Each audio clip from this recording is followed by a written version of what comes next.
Thank you. Thanks, Maggie. And it's really a great pleasure to have Bishop George Browning with us tonight.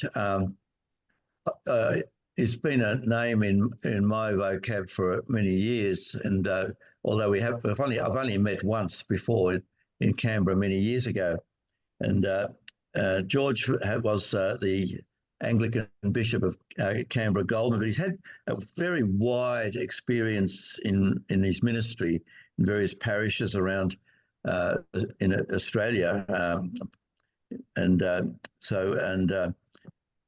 won't go into those, but he has been as a Bishop of Canberra Goulburn. He retired in 2008, but then I think it was more about retiring to carry bricks, because he's also been very involved with many other organisations, especially the APAN, the Australia Palestine Advocacy Network. That's not the only one.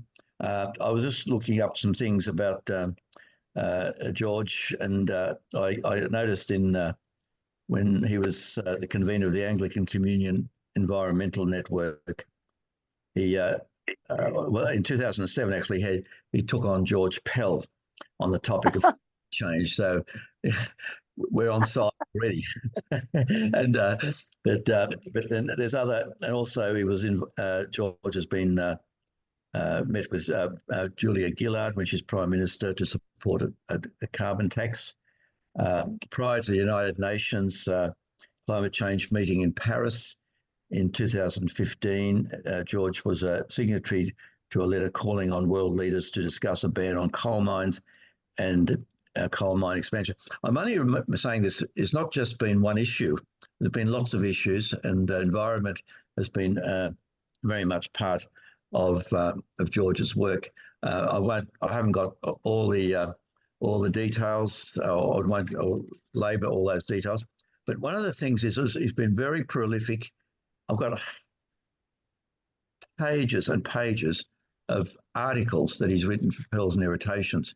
So, and on culture, on human rights, on domestic violence, on Palestine, and genocide, and all those sorts of various topics, Indigenous affairs.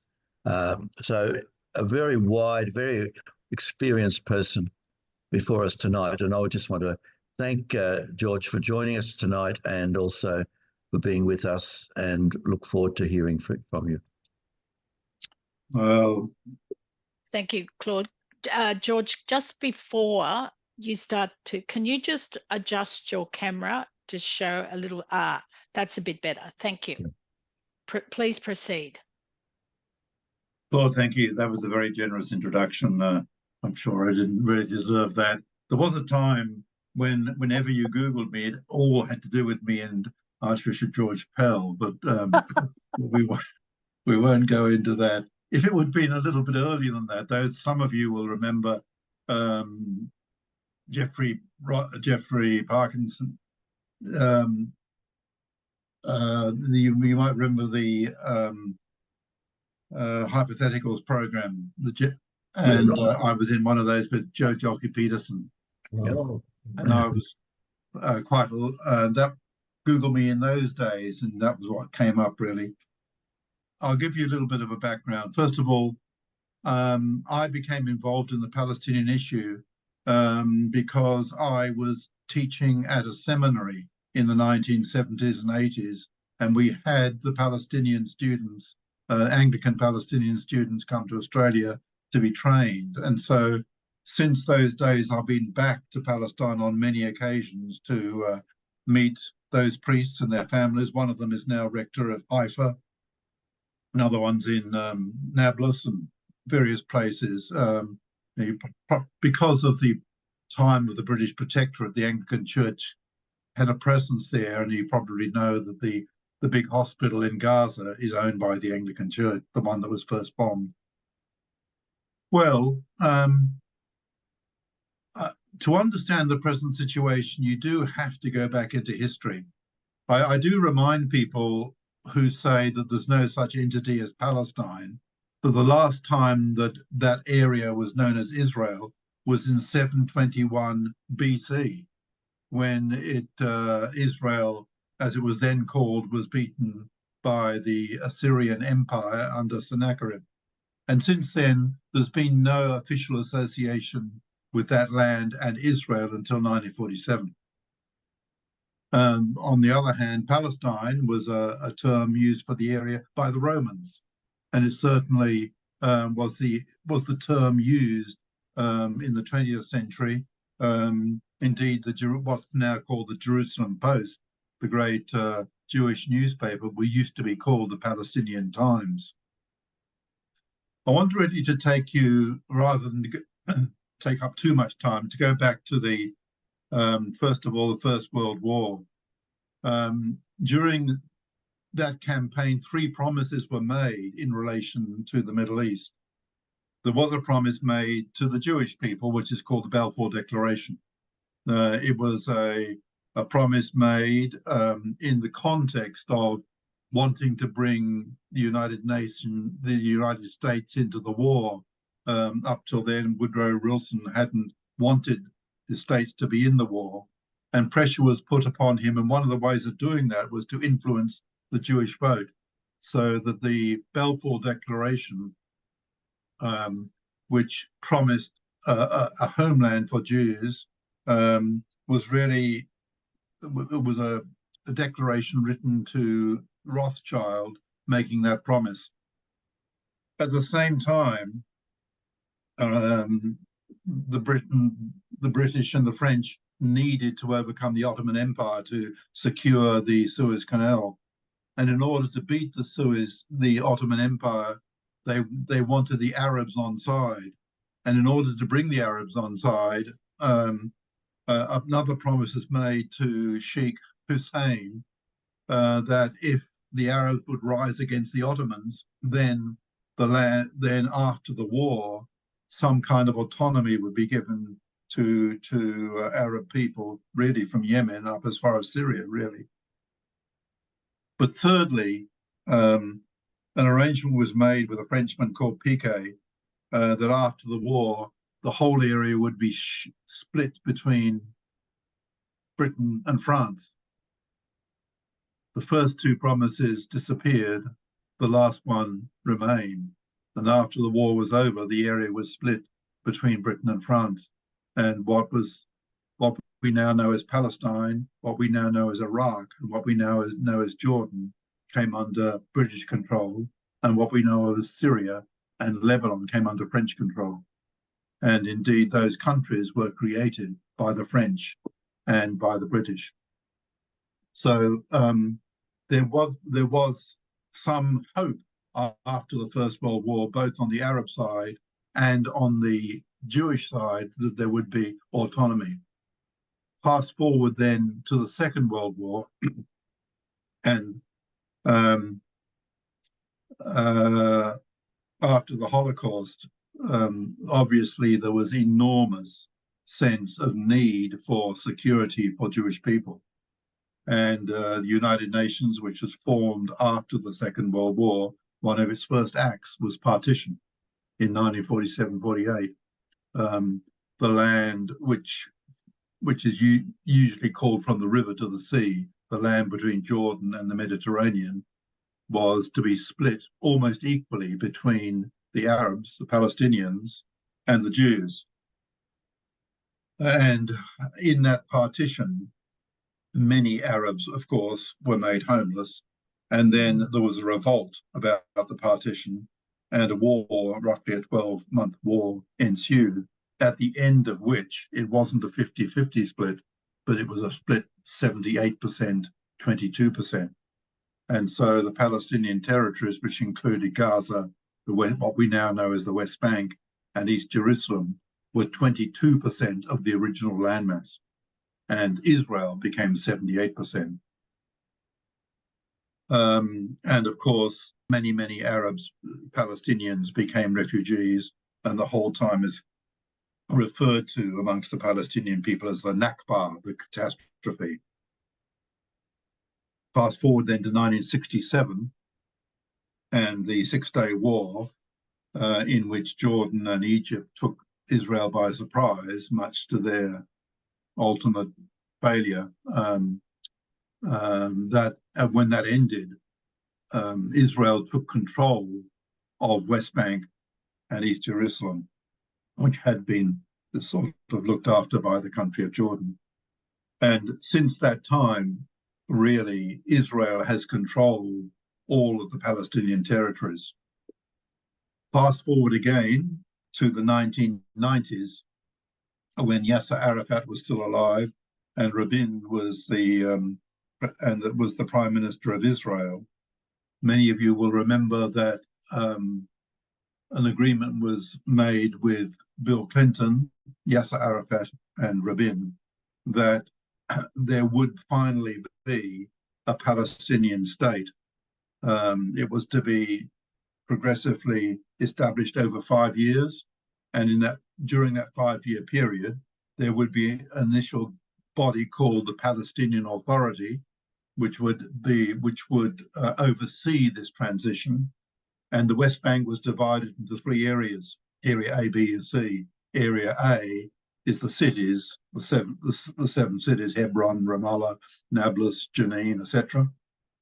Area B is the areas slightly surrounding that area, and Area C is really the rural area of Palestine, which has been totally under Israeli control. And Area C, which is 70% of the 23%, has been gradually denuded of Palestinian people. Their homes confiscated, their orchards removed, and gradually, the illegal settlers, now numbering between 600,000 and 700,000, have occupied Area C. And the intention clearly has been on the Israeli side to take over entirely, to annex Area C. And so when you talk about a Palestinian state, first of all, Netanyahu has said that there will never, ever, ever, ever be a Palestinian state under his watch, a comment which is reinforced by most members of the Knesset. But if there were, then it would be basically Area A, the cities, the Palestinians would be pushed into these cities which have no contiguous connection with one another. Following that agreement in the 1990s and its obvious failure, Hamas was born, and people need to understand that Hamas began as a reaction against the reality that there was never going to be a Palestinian state and no autonomy for Palestinians. This does not excuse the brutality of Hamas on the 6th of October. But it is foolish not to remember that context. And so Hamas is called a terrorist organization, and it does enact terror. It sends its rockets over, and what the brutality of its incursion into the kibbutz in southern Israel was just unbelievably cruel and shocking. But the reality is that the Israelis behave as terrorists too. Indeed, members of the Knesset have been called terrorists by their fellow, by members of the Israeli security group, because they encourage the removal of Palestinians. They encourage the death of Palestinians. They encourage the demolition of Palestinian homes, etc. There are many places, for example, in Hebron, which is the largest Palestinian city on the West Bank, Palestinians won't leave their homes vacant, even to shop. Somebody stays in the house, because if the house is vacant, then it is treated as unoccupied, and a Jewish family moves in and occupies that home. So, and the same applies at East Jerusalem. The Palestinians are reluctant to leave their house vacant for a moment, let alone go away on a holiday, which would be impossible. And you probably know that it depends where you are born as a Palestinian, where you're allowed to travel. If you are not born in East Jerusalem, nobody has the right to enter East Jerusalem. And they have to get visas and odd paperwork. And I have a Palestinian priest friend who lives in the Galilee Basin, whose wife is actually born in Jordan. And when they go through the incessant checkpoints, some of them, she has to go down underground through the checkpoint, and he can go stay on top, driving his car. And others, it's the reverse. It's just utterly chaotic. No Palestinians really have a passport. They have paperwork, which allows them certain freedoms, but not pass.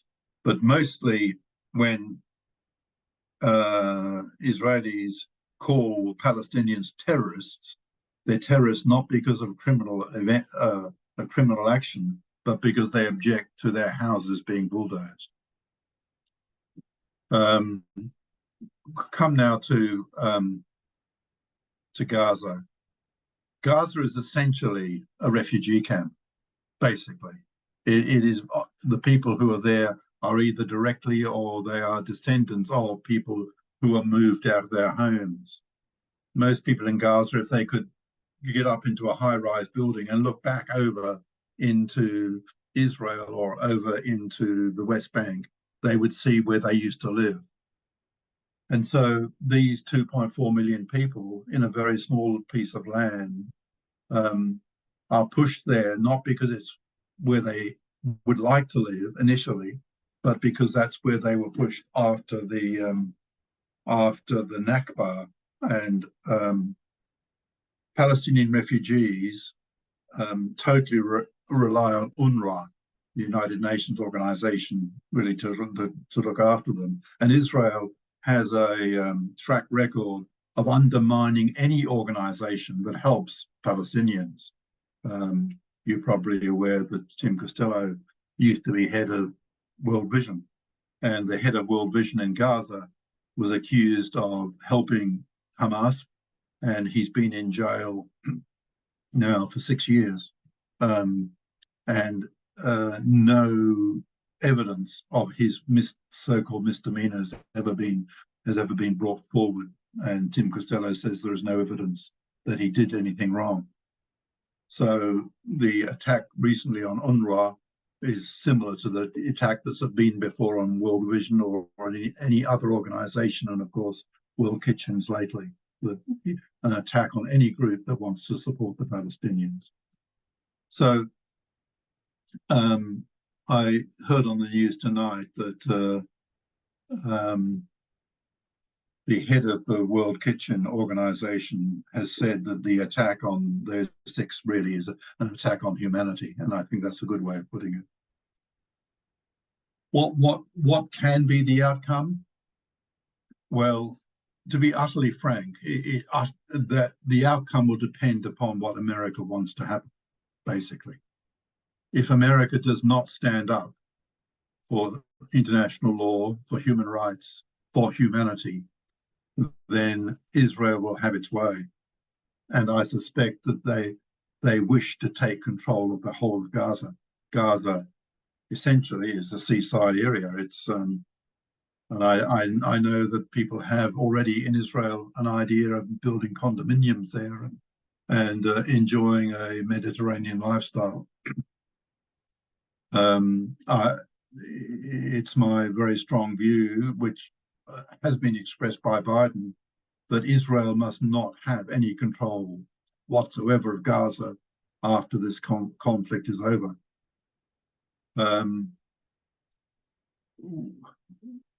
What will bring the conflict to an end? That's such a difficult. It's clear that Netanyahu will not stop until he has achieved what he thinks his aims are, and that's complicated because he's also battling to hold on to his own power. And like many leaders, the best way of holding power is to be in war or in conflict with somebody, a bit like Margaret Thatcher in the Falkland Islands when she got into trouble. or John Howard with people overboard when he got into trouble. So it's the most ghastly situation, and one without we should be pressing, the Australian government should be pressing, number one, for the recognition of Palestine. 140 countries worldwide at least have recognized Palestine, including the Vatican. And it's not a matter of recognizing a piece of geography, it's a matter of recognizing people have a right to exist. And when it's argued, well, you can't recognize Palestine until it has a recognized piece of geography and borders, people need to be reminded that Israel itself has no borders. It actually has taken land, which it was not granted, but there are no clear borders for Israel either. So there needs to be as much pressure as possible from the international community. And I think that a bit like Putin miscalculated with Ukraine, and NATO is now bigger than it was before, not smaller, here in the Middle East. Israel is finding itself rather friendless internationally, and the step taken by Albanese just the last few days to appoint an official to go to Israel to investigate what happened with the death of these aid givers has been, it's almost an unprecedented thing. And Australia here is taking a lead which has gone beyond any of the other countries. So clearly Australia is Australia's position is now quite different to the position which has been held in a bipartisan manner for some time, thankfully. Claude, I could speak about it for a long time, but I'll probably be more useful to answer people's questions. Well, if people have a question, please put it into the chat, and I'll sort of moderate them. But thank you very much for your presentation, George. I might just start with a question, if that's okay. Well, I've got a few questions, but one of the things the Palestine seems to be on the edges of our consciousness, well, for many of us in the world for a long time, and now it's become a metaphor for the suffering peoples of the earth, I think in many ways, oppressed peoples, and I see a lot of hope in that, and the fact that there's, and just even a couple of days ago, I think I heard the Spanish Prime Minister say that he was going to recognise Palestine as a state, but I think I got that right. But anyway, but how Palestine has become a metaphor for the suffering in our world, and I find that really, really engaging as a Christian, as a priest, and that sort of stuff, and having been interested in Palestine for many, many decades. The other thing I just want to, if you don't mind, I'll throw. We talk about Hamas being a terrorist organisation, and I'm a little bit ambivalent about it. They do some terrible things, and which we can't endorse. But we've had terrorist organisations in the past, like the ANC and those sort of things, organisations, and then they become acceptable. And can you just make some comment about that there? Yes. If I could just reflect on your first comments. I was watching the news today that I think it's the 25th anniversary of the genocide in Rwanda. Yep. And the world community is being made to reflect again that it did not act, that it could have acted and it did not act. Yeah. And it's like history repeating itself here. There is much more that could have been done. I'm sure the people listening here realize that the armaments that are dropped on Palestine are bought or given to Israel mainly by America, but also by Great Britain. Yes. And by us, absolutely. Coming to your business about the terrorists, for some time, Australia has called Hamas's military wing a terrorist organization. But last year, it expanded that definition to include its civil wing. Hamas largely has been the provider of, on the ground, of most civil administration, schools, hospitals, welfare, etc. And as I was saying before, using the term terrorist is a very tricky thing, really. I'll give you a small example. I've become reasonably familiar with a family called the Tamimis, who live in a village in Area C north of Ramallah. And some years ago now, Bassam, the father, was on his way to Australia. He'd left Palestine. He was actually in the airport in Amman when Dutton removed his visa and he couldn't come to Australia on the grounds that he was a terrorist. Now, Bassam Tamimi has never been guilty of any criminal offence. He's been to jail many times. Why? Because he objects to his house being under a demolition order. He objects to the fact that he doesn't have the right to live where his family has always lived. And there is a great deal of difficulty in using the word terrorist to refer to people who are doing no more than looking after their own interests. And I don't know whether you saw John Lyon's report on Four Corners recently. Yes, very good. Yeah, but ex-Prime Minister Barak was asked by John Lyons, if you were a Palestinian, what would you do? And his answer was, I would do what the Palestinians do. So, you know, at the moment there is a particular group called the Lion's Den in the city of Jenin, which is really a refugee camp. And this is made up of 18 or 19-year-olds, 20-year-olds, 21-year-olds, males.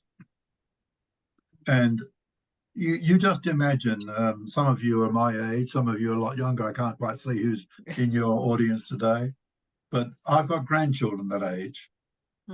And I know that my grandchildren, if they were in the situation of these young men in Jenin, where they have no freedom to move, they are educated but can't get a job. Their father has probably been in jail many times. Their mother is sick, can't go to hospital. What would you expect an 18-year-old or 19-year-old to do under those circumstances? And the Israeli authorities, the IDF, continually goes into Jenin to destroy these young men. It's a bit like in Australia with bad behaviour from Indigenous youth, like in Alice Springs. Putting them in jail is not the answer, it's not the way forward. Asking why are they like that is the way forward. And what is it that we need to do to change those circumstances? And it's the same with the Palestinians. While they have no hope, then they're going to behave. They're going to react to their situation of hopelessness. Thank you, George. I have a question here from Sister Katrina, and she was very grateful for your contextual background. She wanted to ask if you could explain how Hamas became the Palestinian government, or the government in that area, in that region. The sad truth the sad truth is there's been no elected government in Palestine since since Yasser Arafat went. The Palestinian Authority itself is hated by Palestinians. It's seen to be really an arm of Israel. It sort of is convenient for Israel to have the Palestinian Authority because it kind of holds the ground in what was supposed to have been a transitional period, which has become a permanent situation. So the parliament, I've been to the parliament house in Ramallah, and it does have parliamentarians. In fact, one of its most well-known one is an Anglican, but they have no authority in Gaza in order to actually somehow or another make life possible. They need a governing authority, and Hamas have stood up against the Israeli incursion and the blockade. And of course, somebody will stand up for their rights, then people will vote for that. So Hamas was voted in Gaza.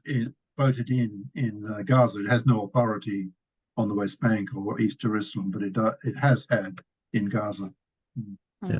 Thank you. We hear often, well, some of us hear that the Zionists will claim that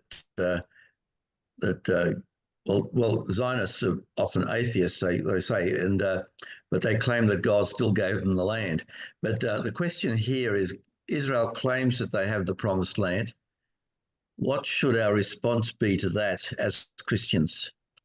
Not an easy one, I think. Well, as you know, Claude, I wrote a piece about this just the other day, and yes.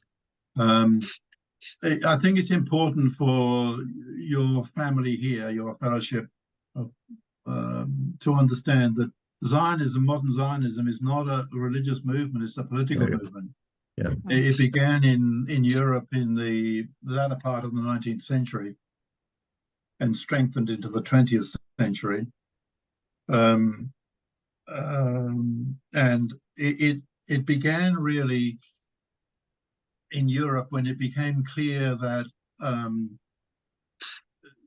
any movement towards integration in Europe was doomed to failure. And so the push began for a state of their own, which was opposed by many rabbis at the time for a very good reason. And the reason being that there is no land anywhere in the world that is not occupied by somebody. So if you want a territory of your own, you're going to have to push other people out in order to gain it.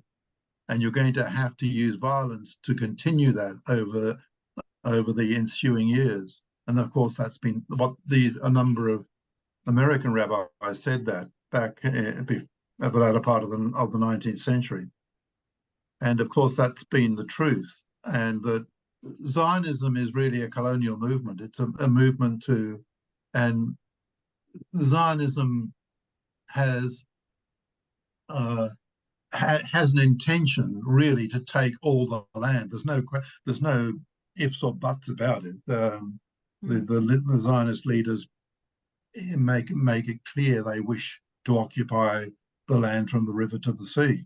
The difference between them saying it and Hamas saying it is that Hamas can say it, that they want to occupy the land from the river to the sea, but they've got no chance against a nuclear power, which Israel is, to achieve that. Whereas Israel saying it, they actually have it in their capacity to achieve it, which then there's 5 million roughly Palestinian people, probably more. And under those circumstances, 5 million people become stateless. George, what should Christians do? Well, it is beyond me, absolutely beyond me, that Christians of any denomination can support this ambition of Israel. Christians should utterly be supportive of Jewish people. That's a very different matter altogether. And there have been, as I've said in many of my writings, some extraordinary Jewish people who've made such a wonderful contribution to humanity over the centuries.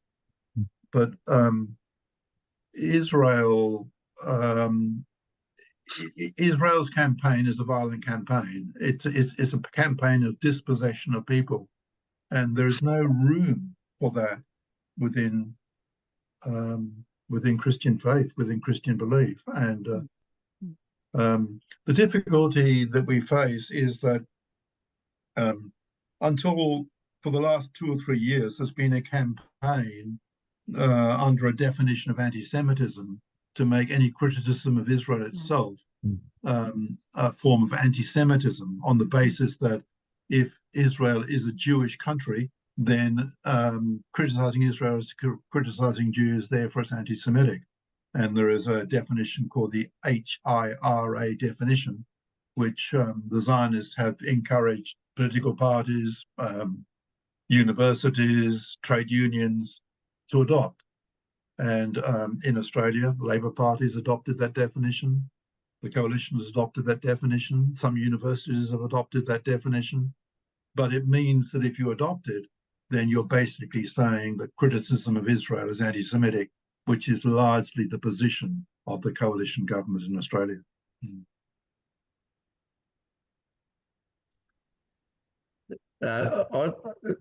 There's no one's asking any more questions, but one of the things that comes up for me also is we don't hear about it very much, but there seems to be about $500 billion worth of gas off the coast there of Gaza. Is that a realistic? Would that be part of the determination of Israel to grab the whole area? Claude, I don't know enough about that, but I know of its rumor, and probably more than this rumor. It's probably it's reality, and clearly, if that is the case, then it is a very significant incentive for Israel to want to take over the whole of the Gaza Strip. Yeah. But I don't know enough about it to know who owns it, or it's a bit like the gas that was closer to Timor than it was to Australia, and we really tricked Timor out of what was really theirs, which is quite scandalous, really. Has anyone else got any questions that they want to ask? I think people are somewhat mesmerised. Okay, can you want to ask a question? Yeah, I haven't heard of any negotiations of where the people in Gaza could go. Egypt definitely doesn't want them, and I've read that tens of thousands of Palestinians have gone to other countries in the Middle East, but then they've countries in the Middle East have also sent Jewish people back to Palestinian people, or they've sent Jewish people back into Israel. Is there any solution of where the Gazan people can go? Thank you. That's a very good question. Even before this event, the Palestinian refugees have a different status in different countries. They're treated the best in Jordan, where there are a large number of Palestinian refugees in Jordan. But in Jordan, Palestinians, although they still live in so-called refugee camps, they can work in Jordan, have almost all rights that a Jordanian would have, with education, health, etc. In Lebanon, though, it's a different matter altogether. In Lebanon, where I've forgotten exactly how many Palestinian refugees are in Lebanon, but they're not allowed to work. They have no rights. They can't access the social services. They can't even access electricity or education. Why? Because it is assumed that they're on their way back, that they don't actually belong here, but they have the right, or there is an expectation that they will return to Palestine. So, at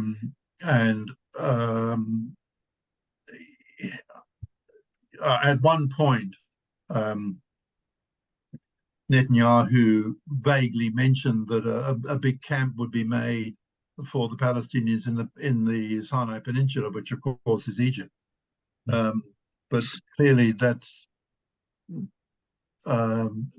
in other words, it would be not their response. It wouldn't be Israel's responsibility. It would be Egypt's responsibility. I think the short answer to your question is no, there is no plan.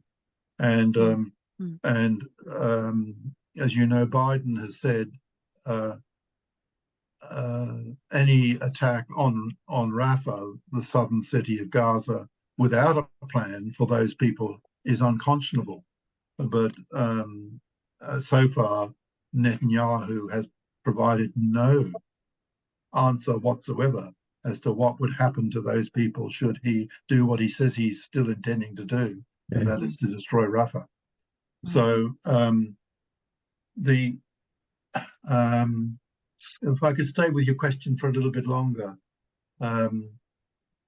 when I took over as president of APAN in 2013, it was very difficult to get Palestinian voices in Australia to speak up, to put their head above the parapet, particularly young voices.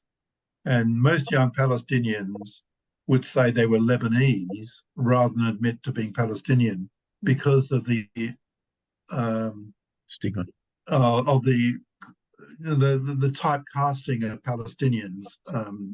But that's changed recently. And one of the things that gladdens my heart is that many young Palestinians, particularly young women, young female Palestinians, are very vocal and have taken a lead in putting forward the Palestinian case. The reality is that Palestinians, are proudly Palestinian. They're not Jordanian, they're not Egyptian, they're not Lebanese, they're Palestinian. And increasingly those who live in Australia are flying the Palestinian flag, are developing Palestinian culture, I go to Palestinian events in Sydney fairly frequently, and often there are hundreds or even in the thousands of people who attend. And so Palestine and Palestinians will not go away. And this brutal war will not displace them. They will still be there. And so the world community needs to recognize their existence. And as I say, the sooner Australia joins other countries, and you just mentioned Claude, Spain might be one of the later ones, in recognizing Palestine and their right to exist, the sooner that happens, the better. In terms of one state, two state, if you ask somebody like Bassam Tamimi, he's no longer interested in two-state solution, and most Palestinians are not. Their request really is quite simple. It is, we just want to live like other people live. We just want to educate, we want to work, we want to move around, we want to we want to live our lives in some freedom. And most Palestinians believe that the best way of doing that is to do it alongside Jewish neighbors and in a maybe there are many ways in which you could have a form of government where there is recognition of different religions, different cultures, different languages. As you know, 20% of Israel is Palestinian, let alone the West Bank and Jordan and all the rest of it. So if only there could be a capacity to actually, for the walls to come down, for people to live together, which is what Palestinians want with everybody else, that would, in my view, be the best solution. But at the moment, Netanyahu doesn't want two-state solution, but he doesn't want an integrated, multi-faith, multicultural life either. So it's very difficult, and America needs to speak up about it.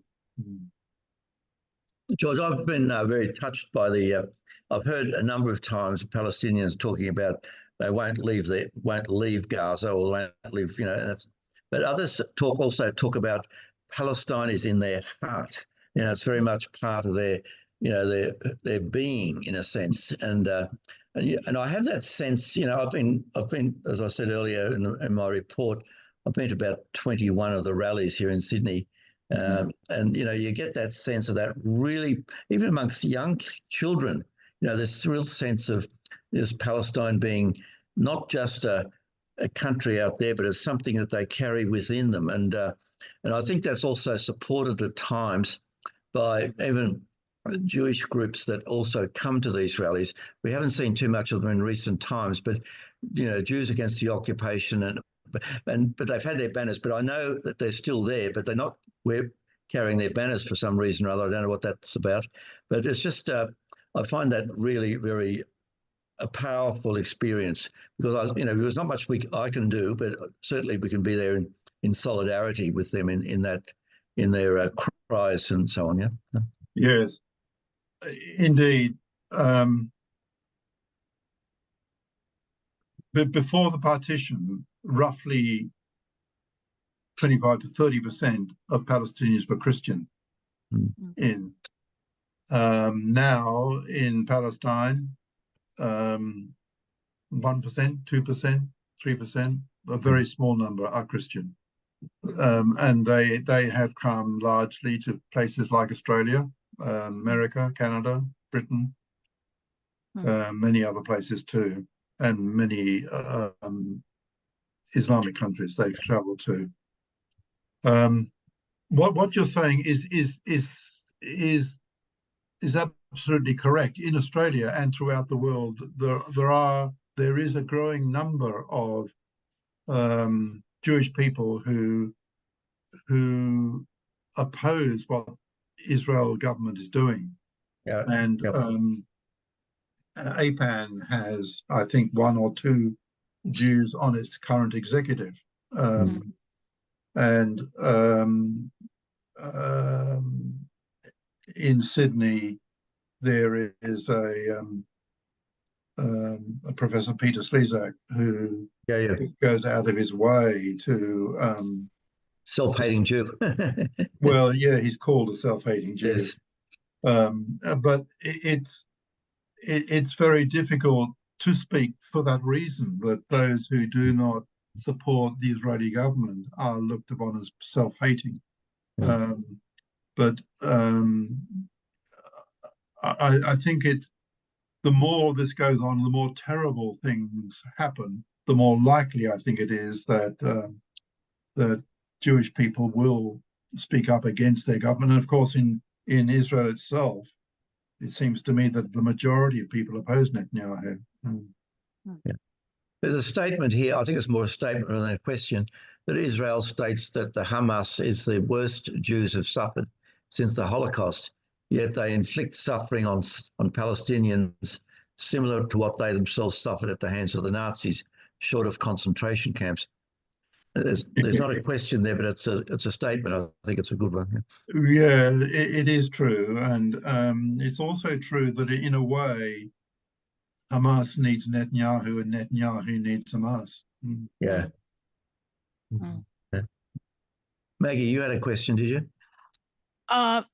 Yes, sorry, I can't use the chat without interfering with the visuals. But I was curious, in some of the videos that I've seen on social media, there is such vitriol from Jewish people in terms of supporting the Palestinian people. It strikes me that the migration of Jews from other parts of Europe has been a big factor in sort of pushing this line. What do you think about that? Yeah, no, you're absolutely correct.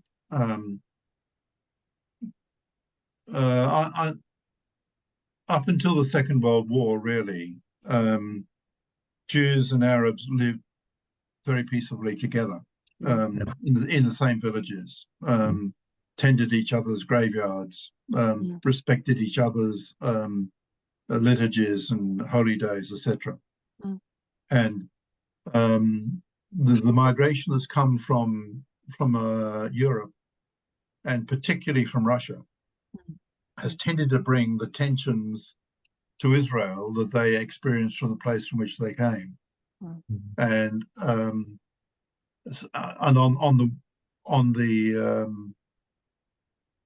in the illegal settlements now on the West Bank, huge numbers of those are Americans who've lived in Manhattan or wherever, and they bring with them the sort of the binary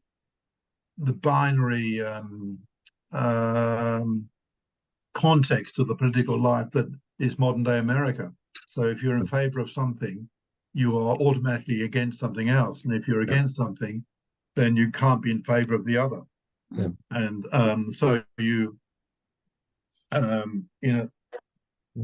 Zionists play on that binary thinking, and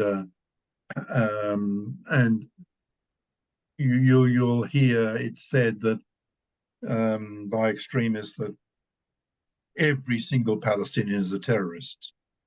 Everybody who lives in Gaza is a Hamas supporter, and neither of those things are correct. No. And any more than it's correct that everybody in Israel is a Netanyahu supporter or a Zionist. That's not correct either. So, but one of the dangers, I think, of the world in which we live, and this is taking something beyond simply Palestine, but we have grown increasingly into a binary view of the world, a dualistic view of the world, and it's quite a dangerous place to be in that position. So, like, it's the same with Ukraine and Russia. There is, you've got to be totally for one or totally for the other. You can't actually have some nuanced sense of there's got to be compromise here. Look, we're coming close to the end. We said we'd finish about 8 o'clock. There's 3 more questions, but I think I can put them into one, if that's okay. The one was about the why can't our collective political pressure be for Palestine to be actually recognised as the rightful citizens of Gaza? And then the other question, which a lot of Palestinians have been asking too, and wondering, is why aren't the surrounding Middle Eastern or Arab countries getting involved, in terms of condemning Israel, in a vigorous way? And finally, is there do you know anything about a movement in Israel for peace and recognition of Palestinians? I think there is, but anyway, you might have. Was I too fast? No, it's okay. It's the answer to your question really relates to what I've just been trying to say. One of the shocking things in Australia is that on the coalition side, there is no single, apart from one, there's only one person in the coalition who will speak up for the Palestinians. Only one.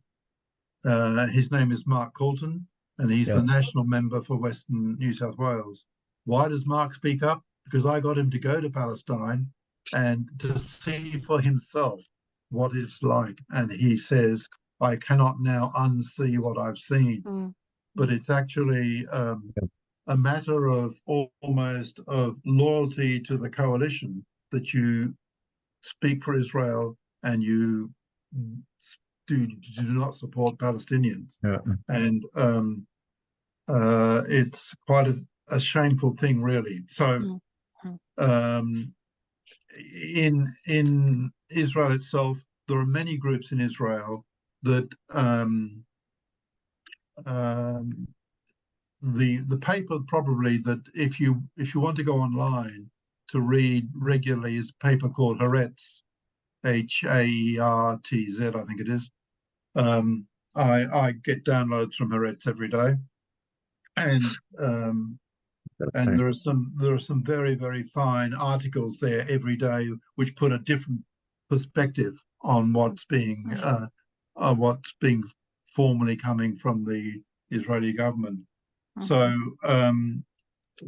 there is a group in Israel who who actually rebuilds the houses that have been knocked down.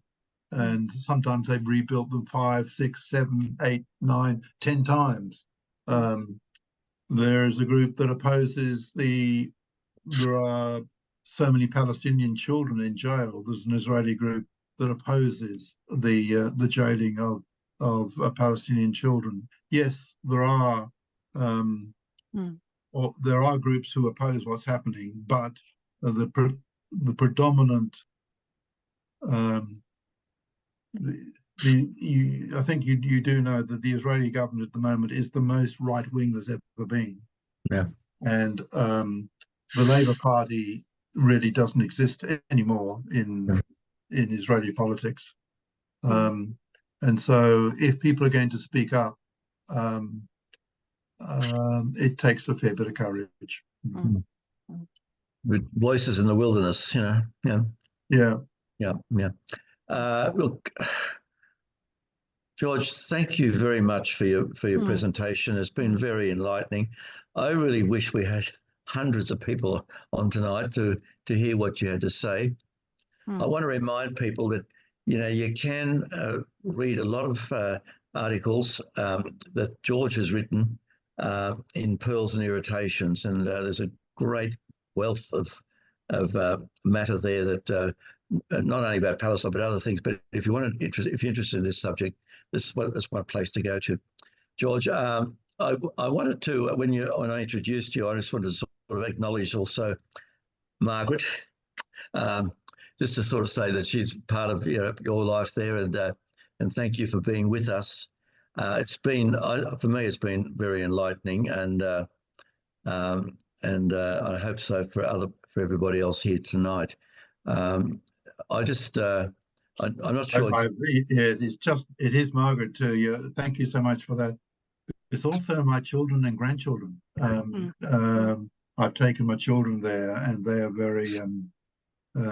very supportive of the Palestinians. And one of my grandchildren is a doctor, and he works in the hospital in Darwin.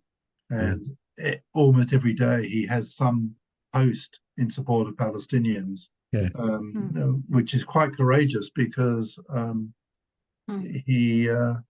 there is pushback from various quarters if you are a doctor or a teacher or something. Very grateful for him.